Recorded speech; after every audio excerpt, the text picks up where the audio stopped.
What is up, everybody, and welcome back to Collection Commentary. Today, I'm here to talk to you about spinners. They are the latest craze in the EDC community. Everybody wants one, and I'm going to talk a little bit about the ones that I have here, why they're so popular, where the market is, and why you might find that you want one. Now, at the end of the day, these are toys. They are entirely unnecessary, but they're super cool. And when I took my first one to work, which my first one was this one right here, the Spinny Majig, which I picked up on Etsy.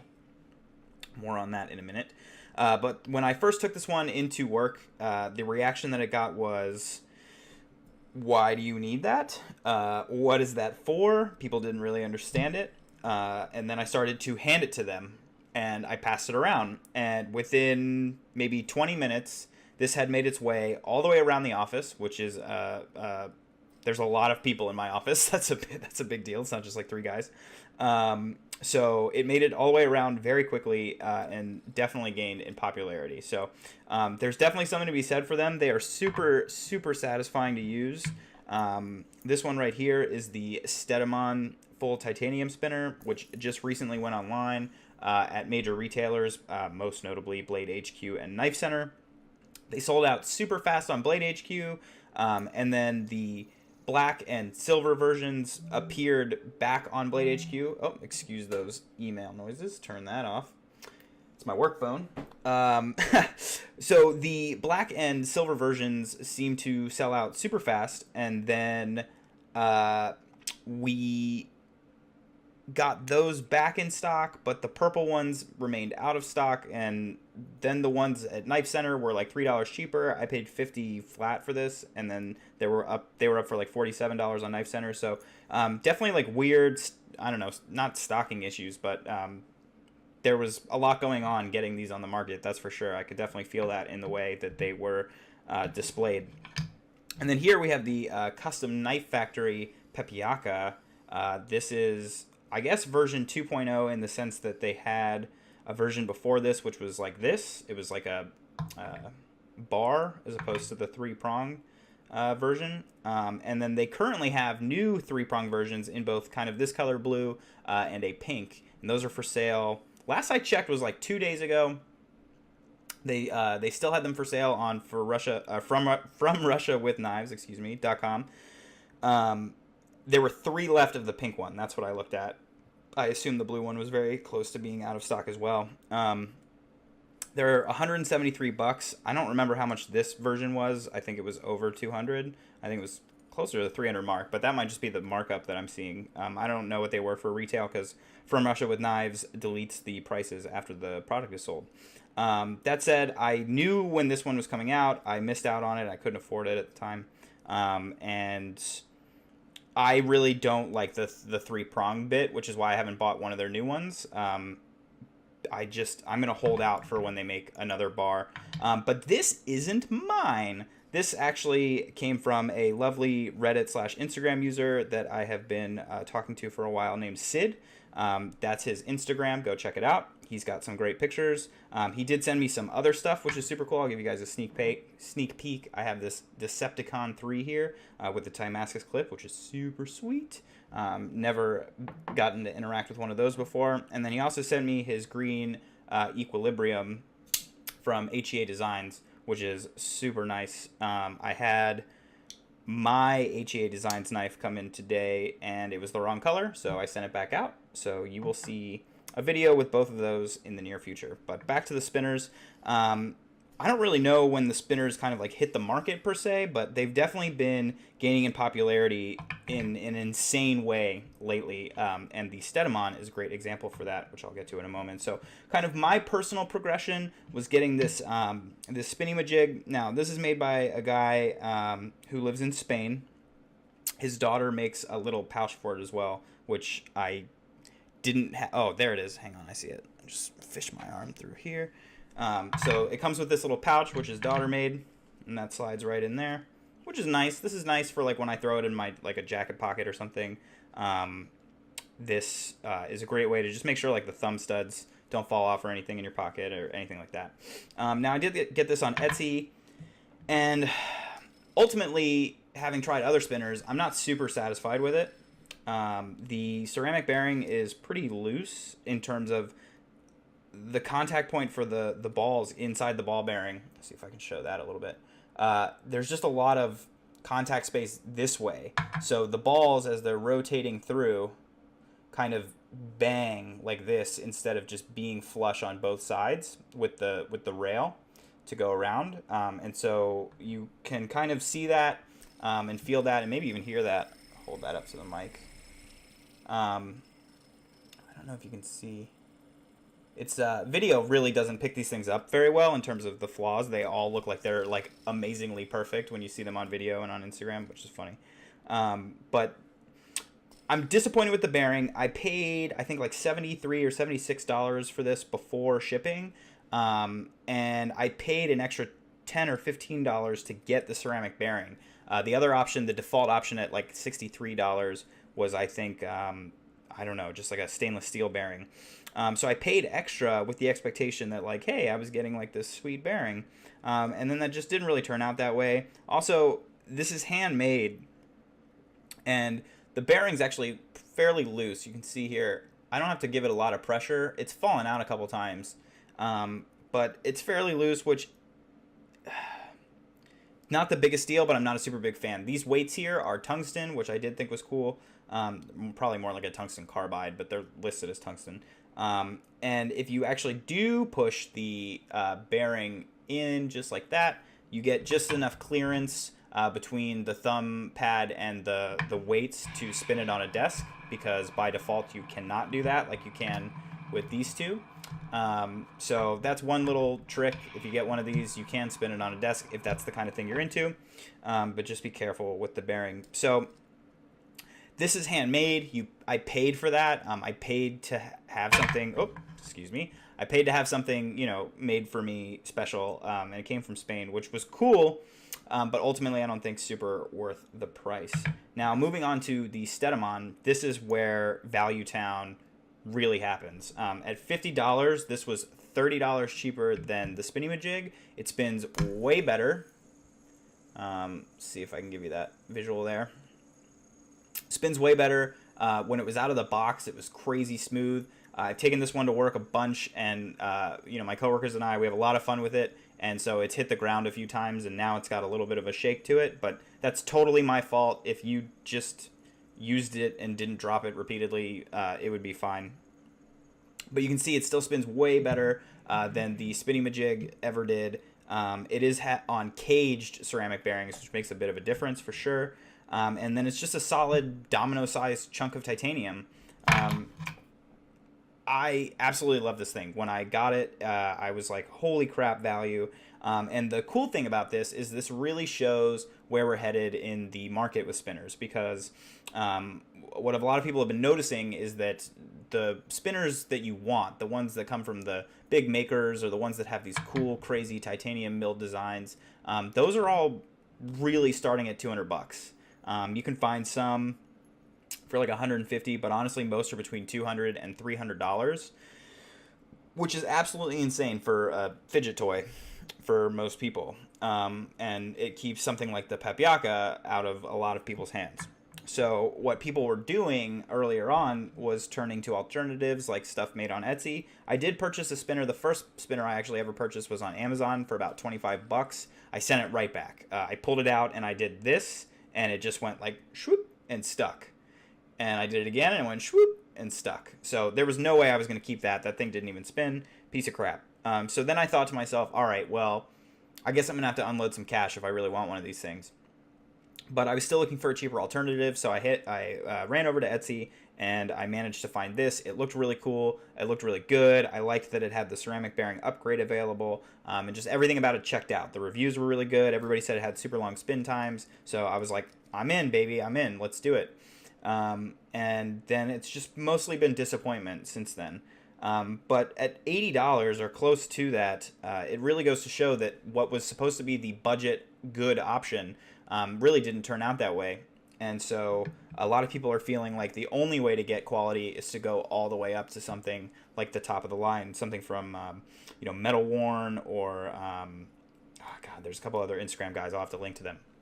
Um, but then the Steadimon really came out of left field and just hit dealers out of nowhere, as far as I could tell anyway. And at this price, it was completely undercutting all of the competition, not just the high-end competition, but all of the competition. It's even beating out, cheap stuff. I say cheap. It's not. I only mean cheap because it's copper and it's fairly easy to make. But you go for this alternative and it doesn't turn out so well, and then you pull the trigger on something from China that was CNC machined, and you're like, oh, I'm not so sure about that. But you really can't go wrong with a cage bearing and a solid chunk of titanium. I mean, it really just nothing could have gone wrong here. So at the $50 price point, this really should have been $100. Like, honestly, they could have priced this at $100 and probably sold almost the exact same amount of them, completely sold out, just as they are right now. I think they do have still a few available in the black and silver on those dealers, but they did sell out and then become re-available, I suppose, in a second inventory order. But these would be flying off the shelves even at $100. So at $50, it's an absolute steal. If you're looking for a spinner at all, even if you can afford one of these, I definitely think these are worth it, and I'll get to that in a moment. But even if you can afford one of these, but you're still just kind of like looking to get into spinners, try your first spinner, I cannot recommend this enough. I convinced another person at work to finally buy one after everybody joked that no one needed to buy any of this crap because I would just bring it to work, which is mostly true. But somebody finally pulled the trigger on one. I got a sale, and it's just super worth it. I definitely recommend that. I say I got a sale. Don't be fooled that I'm hired by Steadimon. I'm not. This is all on my own accord, but this thing, I love it. I'm so glad I bought it. I'm super glad I bought it. I actually carry them, with me in this Cajun Leatherworks pouch, which I'll talk about in another video. But they just slip right on in here. And that's why I couldn't really find this at first. I don't really use it anymore because I just pop them in here and they go in my coat pocket. It is the winter right now, so I have a bunch extra pockets that I will have to figure out what I'm going to leave behind in the summer. But right now I have a big winter coat with like 10 pockets in it, so I just chuck that in there. I take this to work, and it works out great. Last, but literally the opposite of least, is the Custom Knife Factory Pepyakka. Now, this is designed by the same guy, Malashev, behind the Sequoia, which, of course, I revealed to you the other day, and is what bit me, which is why you see... Oh, wrong finger. Which is what bit me, as you can see, and that was due to actually the knife being closed and in my pocket. So that's going to be a negative when I go over that knife. Kind of ticked me off. But nevertheless, you can see the kind of design cues. That it's the same blue. It's the exact same blue, same designer, and so the quality that I love about the Sequoia is definitely present in the Pepyakka here. Now, one thing that's super cool is there are tritium vials. I'm going to see if I can give you a little image of that. It's really hard. I have lights like right on the setup, so it's really hard to see, but it actually does glow really well. And when you turn off all the lights, it leaves like a green streak, a green circular streak, which is just super cool. Great little touch, throwing in the tritium there. The Custom Knife Factory logo is, of course, emblazoned on these giant finger pads. And now when I was looking at this, when I was looking at this, I had no idea that the finger pads were so big. My only points of reference were these two, and if you look, the size comparison is insane. They're super small on the Steadimon. So that was my presumption about the whole size of the spinner, was kind of using this or something slightly bigger than this as a baseline for guessing how big this was going to be. Well, I got totally fooled. The finger pads are huge. Like, they go all the way around my thumb. That's how big they are. I'd say they're borderline the size of a quarter. They're maybe 2, 3, 5% smaller than a quarter. Barely. It is fully milled out titanium construction. It was a limited run. This is number 12. You can see, there it is. This is number 12 out of, I think, 200. I'm not really sure. I don't know if they did separate runs. But as far as like the price and is it worth buying this, first of all, the answer is if you're on a budget, you're buying you're buying this 100% of the time, and if you buy this, I think you're dumb, because this is such a great product. You don't need this. The only reason you buy this is if you're an enthusiast, which I am. So let me get to that, which is to say that between the tritium, the amazing CNC work, and the just overall presentation of this product, it's super worth it. But then when you spin it, it's not going to be something I'll be able to show you over video. But there's an interesting quality with all of these that have caged bearings, or sorry, ceramic bearings in general, ball bearings in general, really, which is this play in the bearing, which I kind of explained in the beginning about the ball doing this in the spinning majig. Well, so they all do that to some extent. You can kind of see, I can kind of shake it there. So you can kind of see that play. Well, it's really bad on the spinning majig. It's not so bad on the Steadimon, but it's still present. Kind of see it. That sort of exists when you're tugging on it with the Pepyakka, but the difference is with the centrifugal force. And no, I don't mean centripetal. That's not a word. Look it up. But the centrifugal force, when you spin this spinner, you can kind of hear that clinking, how it's changing between zzz, zzz, zzz. That is the sound of the ball bearings moving from kind of one side to the other as I rotate it on a vertical axis. As I rotate it in this direction, okay, so I'm transferring the inertia left and right. You can feel this fighting you. You can feel it going from this side over to this side, over to this side, and fighting back. So in addition to the actual feel of the physics, the centrifugal force of just having a spinning object rotating on an axis, you feel that, which is a very cool feeling. But then in addition to that, you feel this play. That's not really an issue, obviously, but for an enthusiast, it is. And that is the thing that's missing on the Pepyakka, and the thing that really separates it in terms of the mechanics of how it works as opposed to just the way it looks. When I spin this and I move my hand like this, all I feel is the centrifugal force. There's no transfer of weight from one side of the bearing to the other. This is completely smooth.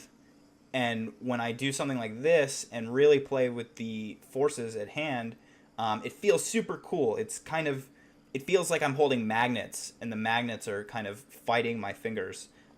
That's the best description that I can give of the way that it feels. But I don't feel any of that play.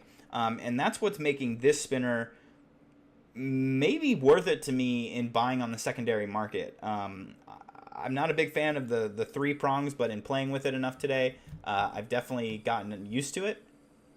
And so I don't really have a problem with that anymore.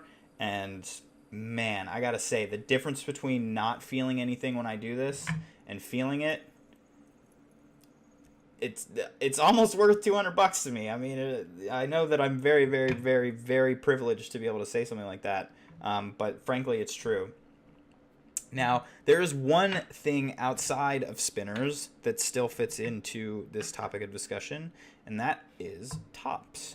Now, you guys may have seen, EDC tops popping up as well. I obviously had to get my hands on one to join in the fun. I actually made myself a little Tovar's Works stand. I made this a while ago when I was first getting into like whittling and woodcrafting, and I was playing with the top, and I kept putting it down, and I kind of threw up my hands, and I said, I need something to put this on, something that it will hold it stable, like a display stand or something like that. So I carved this out of a block of wood and put the hole in it and smoothed it all out in like an hour and a half.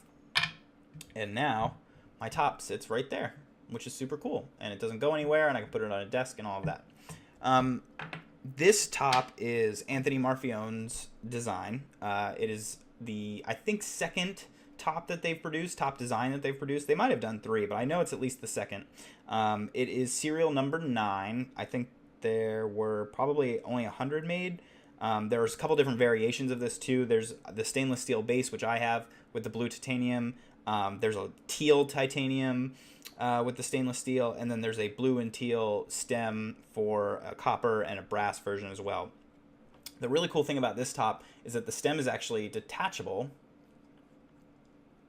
for storage and safekeeping and travel and all of that. So it's not entirely necessary. I can't say I've ever really had to use that, but it would definitely come in handy for some people. I know that's for sure. Especially with travel, you just, this thing's got kind of an odd shape. You could have it like poking around in your bag or something, and instead you could take off that handle. This one is particularly heavy. Most of the tops that you see are going to be made out of like brass or Timascus or something cool like that. They're a little bit lighter. This one's pretty heavy, almost too heavy, which is one of the things that I noticed when I got it. But I do have a spinning base for this. It's just a mirror. You can see it doesn't want to stand up very well, and that's a lot due to the weight. If you do get a perfect spin on it, which I won't be able to do because I've got all this recording equipment around me, I don't have a lot of hand space, but if you gave me 5 minutes, I could make this thing stand perfectly still and spin for 6 minutes. That's the longest recorded spin I have with the top. I've done it a few times. It's not hard to hit 6 minutes. Usually it hits about 5 on a regular spin. But the reason I only have the one, and the reason I'm not making a tops video, is because this didn't really work out for me. This just didn't turn out to be something I felt I needed in my collection. I've obviously kept this one. I will never buy a Marfione knife. I have absolutely no interest in the way in their designs. And so I kind of wanted something with his name on it, but knew that I would never shell out for a knife. So I saw this, and I was looking for a top, and I was like, that's a good match. So I'll probably always keep it, just because, I'm not going to get any money reselling it. It's such a specific item. I probably could if I really tried, but I don't really want to. So I will keep it. But the reason that I'm not making a special video about tops is because you'll never see me buy another one. They just didn't really turn out to be something that I was interested in. But it was worth a shot. The tops are great if you don't have a free hand and you just want something more of like a cool desk toy. You can get a little stand, and that can sit in your office, and can be something that you can use as a power move. You could spin it if you were like having a meeting with somebody. Not really, but that would be funny. It's something cool to have around. The hand spinners, on the other hand, I find are entirely practical and actually serve a genuine purpose. I have lots of anxiety. I've always been a fidgeter. I'm the kind of person that likes to click pens. I have my Boker tactical pen that I click up and down all the time. The problem with all the pen clicking and other things people do, like drumming on the desk and all of that, is it makes noise. And I think that that's one of the biggest parts about why people don't do that stuff more, is because it can be bothersome. It can be annoying. And so these are great because they make a little bit of noise, but not enough to distract anybody or bother anybody, unless you were like in a library. And they serve the same purpose, and they feel really good. They just feel so cool. It's really fun, doing one hand and two hands and trying all the different spin methods, and they're super enjoyable. So if you've been on the fence about getting a spinner, I definitely recommend it. They're super worth it. I don't really see any reason not to buy one other than you don't feel like you need it, but it's definitely worth trying. And if you can get your hands on one of these Steademans, then I think you absolutely should. So that's going to do it for today, guys. Thanks for tuning in to Collection Commentary. Make sure that if you would like to see videos on the other knives that I have, you subscribe. And if you like this video, please like it. I'll see you next time.